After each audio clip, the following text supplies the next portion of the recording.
Hey guys, it's സത്യ.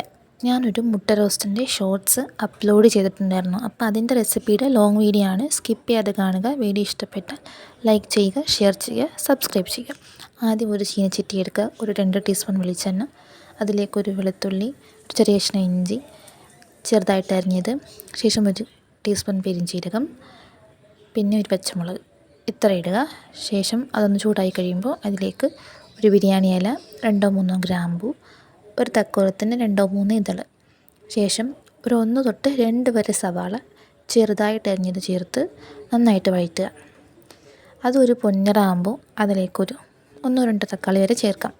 ഞാൻ 1 ചേർത്തിട്ടുള്ളൂ, കാരണം ഞാൻ 2-3 മുട്ട മാത്രമേ ഇതിൽ ചേർക്കുന്നുള്ളൂ. ഓക്കെ, നന്നായിട്ട് വഴറ്റിയ ശേഷം അതിൽ ഒരു 2 തൊട്ട് 3 വരെ ടീസ്പൂൺ മുളക് പൊടി, 2 ചേർത്താൽ മതിയാകും. എരി കുറവ് വേണമെങ്കിൽ ഒരു ടീസ്പൂൺ മല്ലിപ്പൊടി. പച്ചമണം മാറിയ ശേഷം അതിലേക്ക് 1 ഗ്ലാസ് വെള്ളം നന്നായിട്ട് തിളയ്ക്കുമ്പോൾ അതിലേക്ക് മുട്ട ചേർക്കുക. പെതപൈ മുട്ട വേവിക്കാൻ മറക്കരുത്. ശേഷം വെള്ളം നന്നായിട്ട് വറ്റിച്ച് ഉള്ളി മാത്രമാകുമ്പോൾ അതിലേക്ക് 1 ടീസ്പൂൺ വെളിച്ചെണ്ണ ചേർത്ത് ആ തിക്ക് ഗ്രേവിയിലിട്ട് മുട്ട നല്ലതുപോലെ റോസ്റ്റ് ചെയ്തെടുക്കുക. അപ്പോൾ മുട്ട റോസ്റ്റ് തയ്യാറായി.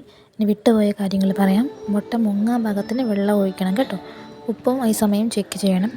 കുട്ടികൾക്ക് ഫാസ്റ്റ് ഫുഡിന് പകരം സിമ്പിളായിട്ട് വെറൈറ്റി ആയിട്ടുള്ള റെസിപ്പികൾ വീട്ടിൽ തന്നെ കൊടുത്താൽ കുട്ടികൾക്ക് നല്ലതായിരിക്കും. ഇങ്ങനെ ചെയ്യുന്നതിലൂടെ ഒരു പരിധി വരെ ആരോഗ്യ പ്രശ്നങ്ങൾ കുറയ്ക്കാൻ പറ്റും. അപ്പോൾ താങ്ക് യു ഫോർ വാച്ചിങ്.